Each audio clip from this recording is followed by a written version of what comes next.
बिस्मिल्लाहिर्रहमानिर्रहीम। अस्सलामुअलैकुम वरहमतुल्लाहि वबरकातुहू। Science grade 7 unit number 2 structure of an atom.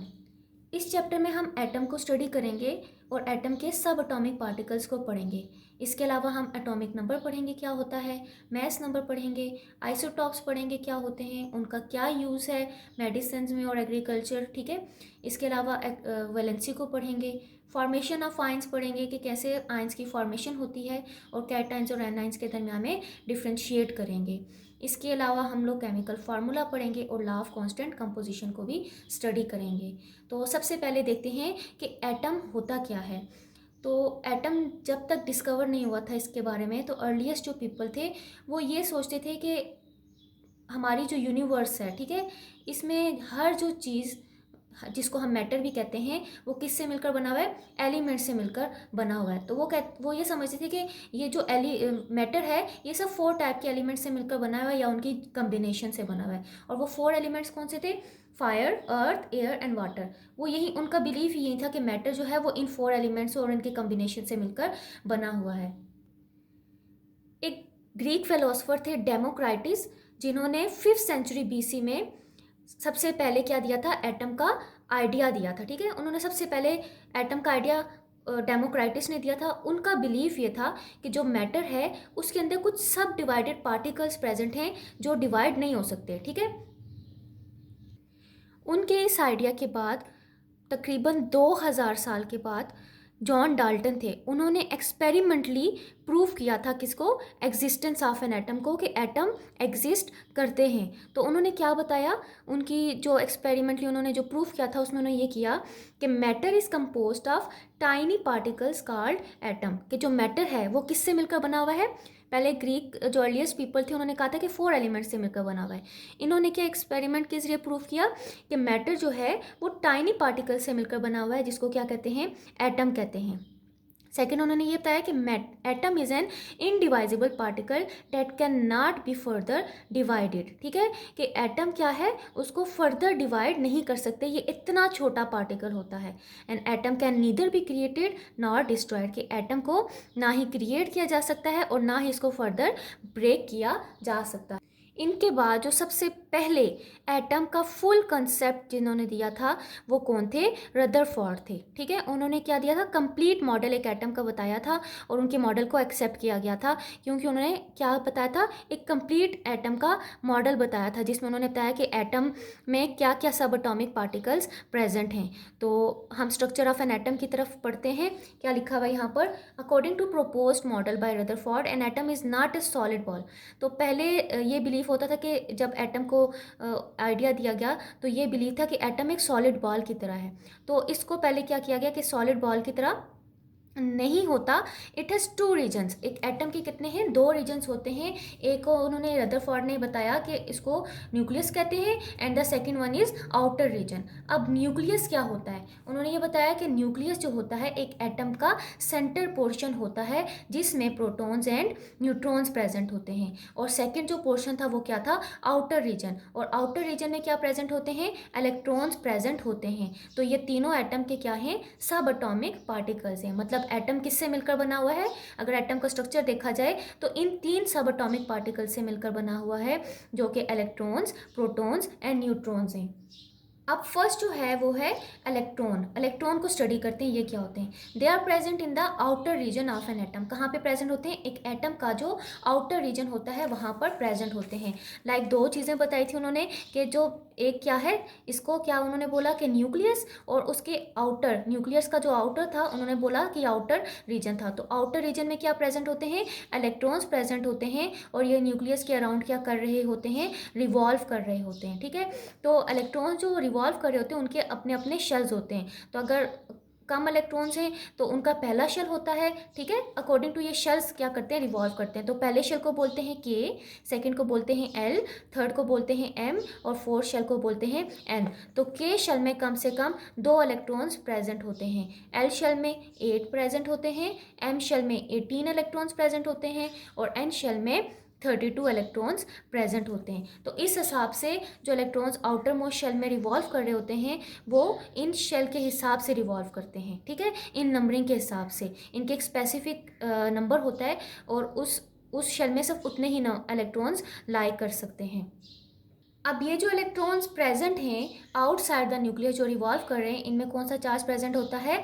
Minus, ठीक है, नेगेटिव का चार्ज प्रेजेंट होता है। तो सेकंड हमारे पास क्या है? प्रोटॉन्स के प्रोटॉन्स क्या होते हैं? They are present inside the nucleus, nucleus के अंदर ये प्रेजेंट होते हैं और इन पे कौन सा चार्ज होता है? पॉजिटिव चार्ज प्रेजेंट होता है। और थर्ड जो है हमारे पास वो क्या है? न्यूट्रॉन्स। न्यूट्रॉन्स भी क्या है? इनसाइड द न्यूक्लियस प्रेजेंट होता है और इन पे नो चार्ज, इन पे कोई चार्ज नहीं होता है। तो प्रोटॉन्स का पॉजिटिव चार्ज होता है और इलेक्ट्रॉन का नेगेटिव चार्ज होता है।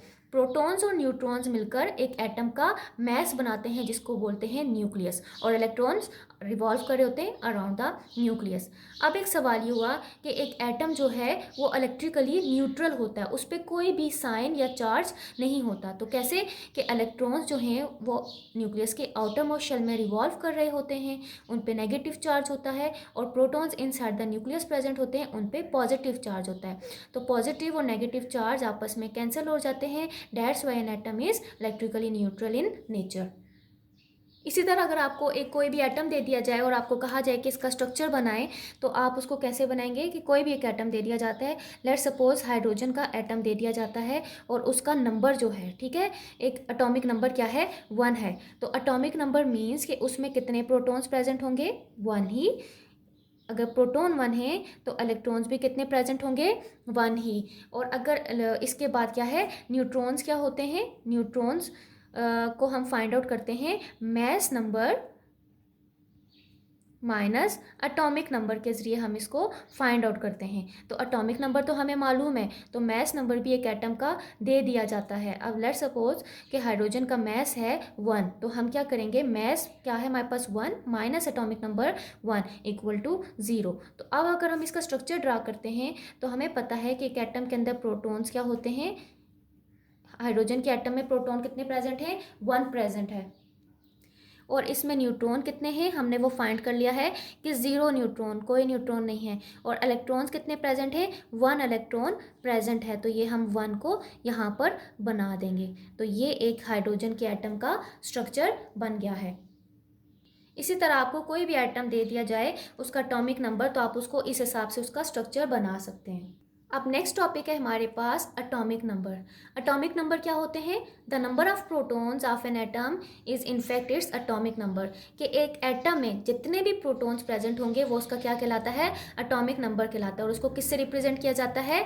जी के साथ रिप्रेजेंट किया जाता है। तो यहाँ पर आपको जो एक स्ट्रक्चर दे दिया गया है हाइड्रोजन का, तो दरम्यान में एक प्लस है, प्लस स्टैंड्स फॉर के प्रोटॉन्स प्रेजेंट है। तो एक प्रोटॉन है ना, तो इट्स मीन कि हाइड्रोजन का एटॉमिक नंबर क्या है?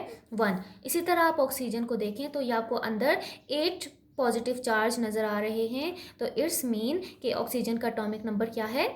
8 है। इसी तरह आप कार्बन को देख लीजिएगा और नाइट्रोजन को देख लीजिएगा। अब मैस नंबर क्या होता है? मैस नंबर ये होता है the sum of the number of protons and neutrons in the nucleus of an atom. ठीक है, एक एटम के न्यूक्लियस में नंबर ऑफ प्रोटॉन्स और नंबर ऑफ न्यूट्रॉन्स की, ठीक है, उनको हम ऐड कर लें, उनका सम कर लें, तो हमारे पास मैस बन जाता है। यहाँ पर जैसे हाइड्रोजन का देखा हमने, हाइड्रोजन का भी जो बनाया था उसमें प्रोटॉन क्या थे? 1 थे, और न्यूट्रॉन क्या था हमारे पास? 0 था। तो हमारे पास क्या हो गया? मैस नंबर 1 + 0 1, मैस नंबर हो गया 1। इसी तरह हम ऑक्सीजन को देखें तो यहाँ पर 2 अलग कलर्स में बताए गए हैं। एक येलो कलर है और वो येलो कलर शो कर रहा है प्रोटॉन्स को, क्योंकि यहाँ पर पॉजिटिव चार्ज येलो कलर में है, और बाकी जो ब्लू कलर है वो शो कर रहा है न्यूट्रॉन्स को। तो 8 पॉजिटिव चार्जेस हैं यहाँ पर और 8 यहाँ पर न्यूट्रॉन्स बताए गए हैं। तो 8 + 8 कितना हो गया? 16। इट्स मीन कि ऑक्सीजन का जो मैस नंबर है वो क्या है? 16 है। तो नंबर ऑफ न्यूट्रॉन्स को आप कैसे फाइंड आउट कर सकते हो? दूसरे वे से, A - Z। A - Z means कि एटॉमिक मैस, ठीक है, A stands for atomic mass, mass number जिसको हम बोलते हैं, और Z मीन्स कि एटॉमिक नंबर। मैस नंबर में से एटॉमिक नंबर्स को हम माइनस कर देंगे तो नंबर ऑफ न्यूट्रॉन्स आप फाइंड आउट कर सकते हैं। अब एक इन्फॉर्मेशन कि ये एटम के जो नंबर होते हैं ये कहाँ पे प्रेजेंट होते हैं, ये पीरियोडिक टेबल में प्रेजेंट होते हैं। ये जितने भी एटम्स हैं पीरियोडिक टेबल में प्रेजेंट होते हैं। तो अब तक कितने डिस्कवर्ड हो चुके हैं, 118 एलिमेंट्स डिस्कवर्ड हो चुके हैं। याद रहे कि मैंने यहाँ पर एटम्स की बजाय किसका नाम लिया है, एलिमेंट्स का नाम लिया है। तो आपको पता होना चाहिए कि एटम और एलिमेंट में क्या फ़र्क है, ठीक है। तो एटम क्या होता है, एक स्मॉलेस्ट सबसे पार्टिकल होता है, ठीक है, स्मॉलेस्ट यूनिट, या फिर हम इसको बोलते हैं smallest particle of a matter. Her matter atom से मिलकर बना हुआ है, तो उसका सबसे स्मॉलेस्ट यूनिट क्या है, मतलब छोटा सबसे यूनिट क्या है, एटम ही है ना। तो अब जैसे मैं एग्जांपल देती हूँ कि आपके पास चाक है। अब ये चाक जिससे बोर्ड पे लिखते हैं वो मैं ये कहती हूँ कि ये एक चाक है, और ये कैल्शियम, ये जिससे मिलकर बना हुआ है, मैंने नाम ले लिया कि कैल्शियम से मिलकर बना हुआ है। तो इसमें सब प्रेजेंट है, कैल्शियम के एटम्स प्रेजेंट हैं। अब एक एटम से तो मिलकर नहीं बना हुआ ना ये, क्योंकि मैटर मिलियन ऑफ एटम से मिलकर बना हुआ होता है। तो ये चाक मिलियन ऑफ कैल्शियम एटम से मिलकर बना हुआ है। तो इसमें एक जो स्मॉलेस्ट यूनिट है वो क्या है, एटम है। तो अब ये million of atoms same kind of atom से मिलकर बने हुए हैं। सेम काइंड मीन्स सब कैल्शियम ही है इसके अंदर, ठीक है। तो ये सेम काइंड ऑफ एटम्स मिलकर क्या बनाते हैं, हमारे पास एलिमेंट बनाते हैं। मतलब अब ये चाक में सब क्या है, same kind of atom present है। तो डेट्स वाई हम इसको क्या बोलेंगे, कैल्शियम के एलिमेंट है, ठीक है। अब नेक्स्ट टॉपिक है हमारे पास आइसोटॉप्स। आइसोटॉप्स क्या होते हैं, isotopes of an element having the same number of protons but different number of neutrons is called isotopes. क्या होते हैं जी, आइसोटॉप्स वो होते हैं जिनका नंबर ऑफ प्रोटॉन्स क्या रहे, सेम रहे, लेकिन उनके न्यूट्रॉन्स क्या रहे, डिफरेंट हो जाएं, तो वो क्या कहलाते हैं, आइसोटॉप्स होते हैं। आइसोटॉप्स में न्यूट्रॉन्स डिफर होने की वजह से उनका मास नंबर भी क्या होता है, डिफरेंट होता है। फॉर एग्जाम्पल कि मैं अब आपसे ये कहती हूँ कि मैंने कार्बन का मतलब ढेर उठा दिया, जिसको हम कहते हैं कोयला, ठीक है। उसमें कार्बन थी, कार्बन 12, कार्बन 13 एंड कार्बन 14, ठीक है, उसी कोयले में, ठीक है। वो जो कार्बन का जो कोयले का ढेर उठा है उसमें कार्बन प्रेजेंट थी, कार्बन 12, और उसी में ही कार्बन 13 भी और कार्बन 14 भी प्रेजेंट थी। तो कार्बन 12 मीन्स कि ये मैस नंबर है, कार्बन 13 मीन्स कि ये कार्बन का 13 मैस है, एंड कार्बन 14 मीन्स कि ये कार्बन का 14 मैस है। तो अगर मैं इसके प्रोटॉन्स देखती हूँ, अब उनके सब आइसोटॉप्स क्या थे कि प्रोटॉन्स नंबर आर सेम। तो कार्बन का एटॉमिक नंबर क्या होता है, 6, ठीक है। अगर प्रोटॉन 6 हैं तो इट्स मीन कि उनका एटॉमिक नंबर भी 6 है। तो सेम प्रोटॉन्स नंबर, ठीक है, same number of protons but different number of neutrons is called isotopes. तो प्रोटॉन इसमें क्या है, 6 है, न्यूट्रॉन्स क्या है, 12 माइनस 6, क्योंकि mass number minus atomic number क्या कहलाता है, न्यूट्रॉन्स का फार्मूला होता है। तो 12 माइनस 6 क्या हो गए, 6 हो गए। तो ये हमारे पास एक नेचुरली अकरिंग कार्बन है। अब कार्बन 13 क्या है, अब देखिए ये सेम है ना। तो कार्बन 13 में प्रोटॉन्स क्या हैं, 6। अब न्यूट्रॉन्स कैसे निकलेंगे, 13 माइनस 6, तो क्या हो गया, यहाँ पर 7 आ गया। अब देखिए same protons but different number of neutrons, 6 तो नहीं है ना, 7 हो गया। तो अब हम करते हैं इसका प्रोटॉन, इसमें प्रोटॉन्स कितने होंगे, 6, और न्यूट्रॉन्स कितने होते हैं, 14 माइनस 6, 8। यहाँ पर भी देखिए प्रोटॉन नंबर सेम है but different number of neutrons is called isotopes. अब न्यूट्रॉन्स डिफरेंट होने की वजह से इनका मैस नंबर भी डिफरेंट होता है। मैस नंबर कैसे डिफरेंट होता है, हमने मैस नंबर क्या पढ़ा था कि sum of protons plus neutrons is called the mass number. तो 6 प्लस 7 क्या बनते हैं, 6 प्लस 7 बनते हैं 13। तो ये हमारे पास इट्स मीन मैस नंबर हो गया। तो अब अगर 6 प्लस 8 करती हूँ तो ये क्या बना, 14 प्लस करने से, तो इट्स मीन कि carbon 13 and carbon 14 are the isotopes of carbon. यहाँ टेबल में डिफरेंट एटम्स दे दिए गए हैं और इनके आइसोटॉप्स बता दिए गए हैं कि कितने आइसोटॉप्स हो सकते हैं। तो हाइड्रोजन के 3 आइसोटॉप्स होते हैं, hydrogen 1, hydrogen 2 and hydrogen 3। 1, 2 and 3 stands for कि hydrogen mass number 1, mass number 2 and mass number 3, ठीक है। मैस नंबर डिफरेंट होने की वजह से 3 आइसोटॉप्स हैं। तो कार्बन के कितने हैं, 3, नाइट्रोजन के यहाँ पर सब 2 बताए गए हैं। इसी तरह सो ऑन आप बाकी आइसोटॉप्स को देख लीजिएगा। तो अब ये आइसोटॉप्स कहाँ पर यूज़ किए जाते हैं, इन आइसोटॉप्स को मेडिकल फील्ड में यूज़ किया जाता है टू क्योर डिजीज़, ठीक है। तो इसके अलावा भी लेबॉर्ट्रीज़ वगैरह में इनको इस्तेमाल किया जाता है। तो यहाँ पर एक वर्ड लिया गया है कि radio active isotopes. Radio active isotopes कौन से होते हैं, वो आइसोटॉप्स जो रेडिएशंस को एमिट करते हैं उनको क्या बोलते हैं, रेडियो एक्टिव आइसोटॉप्स कहते हैं। अब कुछ जो है वो नेचुरली जो होते हैं रेडिएशंस को एमिट करते हैं, और कुछ को क्या किया जाता है, आर्टिफिशियली रेडियो एक्टिव बनाया जाता है। कहाँ पर? लिबॉर्ट्रीज में उनको प्रिपेयर किया जाता है, उनको आर्टिफिशियली रेडियो एक्टिव बनाया जाता है। तो जो नेचुरली होते हैं वो कैसे होते हैं कि उनके जो न्यूक्लियाई होते हैं ना, वो होते हैं हैवी, उसकी वजह से वो क्या होते हैं, अनस्टेबल होते हैं, जिसकी वजह से वो रेडिएशंस एमिट करते हैं। अब ये रेडिएशंस दो फॉर्म में एमिट होती हैं, in the form of energy and second in the form of particle. जब एनर्जी की फॉर्म में अगर ये रेडिएशंस एमिट होती हैं तो इस मीन के कौन सी रेडिएशंस एमिट होंगी, गैमा रेज एमिट होंगी। और अगर पार्टिकल्स की फॉर्म में होंगी तो अल्फा और बीटा पार्टिकल्स की फॉर्म में रेडिएशंस एमिट होंगी। अब इन जो आइसोटॉप्स हैं इनका मेडिकल फील्ड में और बाकी क्या क्या यूज़ है वो हम पढ़ते हैं। तो ये जो आइसोटॉप्स हैं इनको रेडियोथेरेपी के तौर पर भी यूज़ किया जाता है, लाइक स्किन कैंसर को क्योर करने के लिए रेडियो एक्टिव आइसोटॉप को यूज़ किया जाता है। तो कौन से आइसोटॉप को यूज़ किया जाएगा स्किन कैंसर को क्योर करने के लिए? वो है हमारे पास फास्फोरस 32, मतलब फास्फोरस जिसका मैस नंबर 32 है, उसको हम स्किन कैंसर को क्योर करने के लिए यूज़ करते हैं। इसी तरह इनसाइड द बॉडी अगर हमारे कैंसर सेल्स हैं तो उनको किल करने के लिए या उनकी ट्रीटमेंट के लिए कोबाल्ट 60 को यूज़ किया जाता है।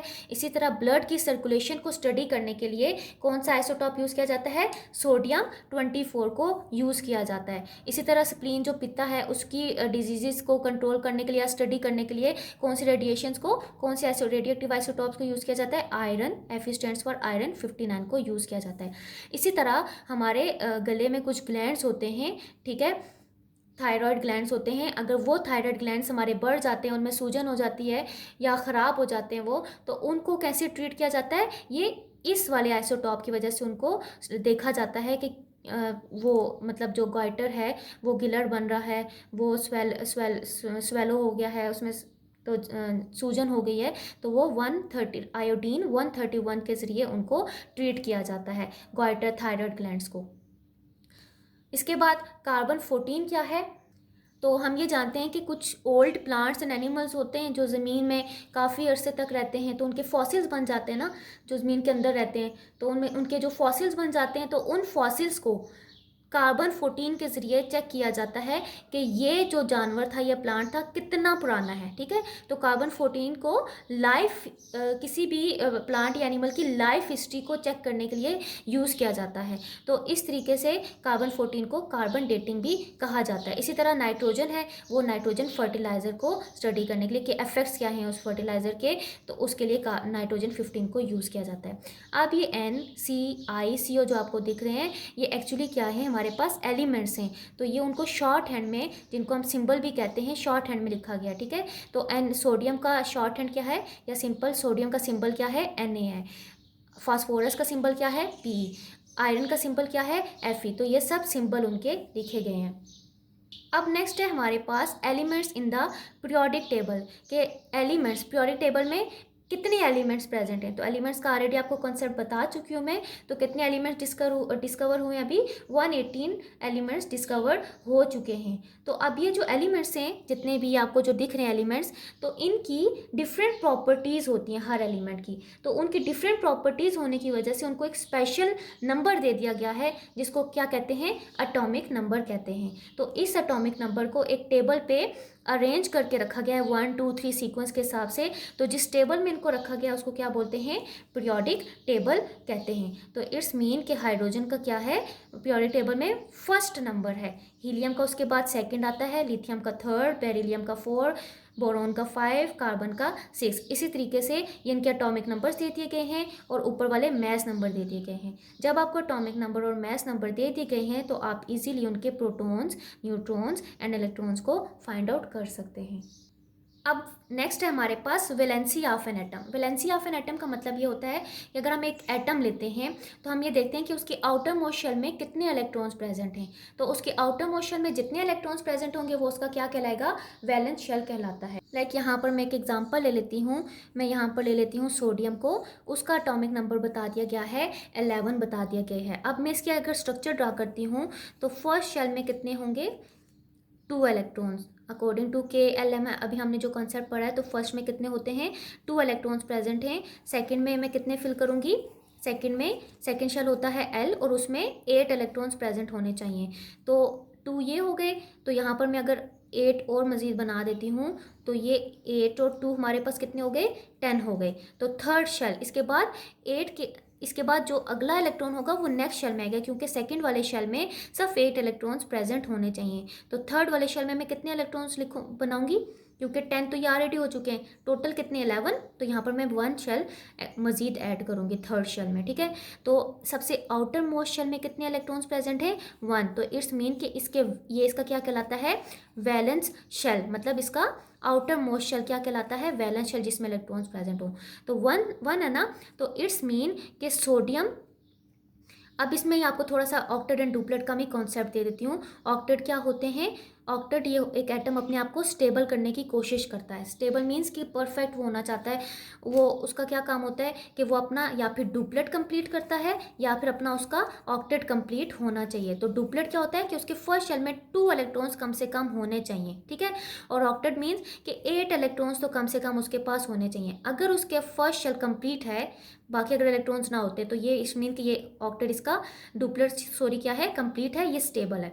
अगर इलेक्ट्रॉन ज़्यादा हो गए हैं तो ये अगर सेकंड शेल में आते हैं और सेकंड शेल 8 फुल इलेक्ट्रॉन से फिल हो गया है, तो इट्स मीन इसका ऑक्टेट भी कंप्लीट है। तो उस टाइम एटम किसी दूसरे एटम के साथ क्या करेगा, बॉन्डिंग नहीं करेगा, ठीक है। तो ये कब बॉन्डिंग करते हैं, जब इनका ऑक्टेट या डुप्लेट कंप्लीट नहीं होता है, ठीक है। तो वो कंप्लीट करने के लिए दूसरे एटम के साथ क्या करते हैं, बॉन्डिंग करते हैं। आप देखें, फर्स्ट डुप्लेट कंप्लीट है, सेकंड में ऑक्टेट कंप्लीट है, थर्ड शेल में 1 इलेक्ट्रॉन प्रेजेंट है। तो मतलब 8 इलेक्ट्रॉन अगर प्रेजेंट होते थर्ड शेल में भी तो ऑक्टेट मजीद कंप्लीट हो जाता, लेकिन क्या है, 1 इलेक्ट्रॉन प्रेजेंट है। तो सोडियम क्या करेगा, अपना 1 इलेक्ट्रॉन किसी को दे देगा, ताकि वो एक दे के वापस पीछे वाले में आ जाए, पिछले शेल में आ जाएगा, तो वो अपने आप को स्टेबल ही रखेगा, ठीक है। तो वो स्टेबल हो जाएगा। तो इट्स मीन कि ये अपनी 1 इलेक्ट्रॉन की क्या करेगा, किसी भी दूसरे एटम को जिसको चाहिए होगा 1 इलेक्ट्रॉन उसको दे देगा। तो इट्स मीन कि ये 1 इलेक्ट्रॉन की दूसरे एटम के साथ क्या करेगा, बॉन्डिंग करेगा। तो ये जब अपना इलेक्ट्रॉन किसी दूसरे एटम को देगा, तो ये इसकी क्या कहलाती है, इसकी वैलेंसी कहलाती है, ठीक है। ये कितनी वैलेंसी है, कितनी टाइप ऑफ बॉन्डिंग करेगा, 1 टाइप ऑफ बॉन्डिंग करेगा। अब कोई एटम ऐसा हो जिसका ऑक्टेट भी कंप्लीट हो और डुप्लेट भी, सेकंड शेल भी कंप्लीट हो, तो वो ना किसी एटम के साथ बॉन्डिंग करते हैं, तो उस वक्त उनकी वैलेंसी क्या होगी, 0 होती है। क्यों, क्योंकि वो स्टेबल थे। तो जब स्टेबल नहीं होते तो उनके आउटर मोस्ट शेल में जितने इलेक्ट्रॉन्स प्रेजेंट होते हैं वो ये शो करते हैं कि वो उतने नंबर ऑफ इलेक्ट्रॉन्स या फिर देंगे या फिर अपना ऑक्टेट कंप्लीट करने के लिए जो नंबर ऑफ इलेक्ट्रॉन्स लेंगे। अगर वो 1 इलेक्ट्रॉन लेते हैं किसी से, तो इट्स मीन कि उनकी वैलेंसी क्या है, 1। अगर वो 2 इलेक्ट्रॉन्स लेते हैं अपना ऑक्टेट कंप्लीट करने के लिए, इट्स मीन उनकी वैलेंसी 2। इसी तरह इस टेबल में कुछ एटम्स दे दिए गए हैं। तो सोडियम की वैलेंसी क्या है, 1। पोटेशियम क्या है, इसके आउटर मोस्ट शेल में 1 इलेक्ट्रॉन है, या 1 बॉन्डिंग कर सकता है किसी दूसरे एटम के साथ। तो टाइप ऑफ बॉन्डिंग क्या है, 1। तो इट्स मीन कि इसकी वैलेंसी क्या है, 1। तो मैग्नीशियम की 2। ये बाकी सब टेबल आप देख लीजिएगा। I hope you have got all the concepts of today's lecture. Stay home, stay safe, अल्लाह हाफिज़।